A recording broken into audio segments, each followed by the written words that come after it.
પાટણના regional science centre ખાતે 13 જૂન 2024ના રોજ આગ સલામતી એટલે કે ફાયર સેફટી પર જાગૃતિ કાર્યક્રમ યોજાયો હતો, જેમાં સાયન્સ સેન્ટરના સ્ટાફ મિત્રો અને સામાન્ય મુલાકાતીઓ સહિત 150 થી વધુ સહભાગીઓએ ભાગ લીધો હતો। સાયન્સ સેન્ટરના fire safety engineer Madhav Rami દ્વારા સાયન્સ સેન્ટરની આગ સુરક્ષા સિસ્ટમ, તેમાં રહેલા આગ સલામતીના સાધનો અને તેને કઈ રીતે ઓપરેટ કરી શકાય, ઉપરાંત આગને રોકવા, આગ સંબંધિત અકસ્માતોના જોખમને ઘટાડવા અને આગ લાગવાની ઘટનામાં વ્યક્તિઓ અને સંપત્તિની સલામતી સુનિશ્ચિત કરવા માટે સાવચેતીઓ વિશે સહભાગીઓને જાગૃત કરવામાં આવ્યા હતા।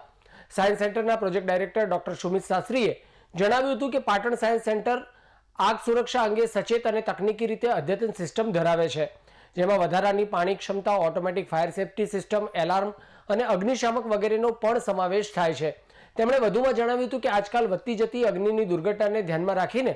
પાટણ સાયન્સ સેન્ટર ખાતે નિયમિત સમયાંતરે ફાયર સેફટી અંગે જાગૃતિ કાર્યક્રમ અને મોક ડ્રીલનું આયોજન કરે છે।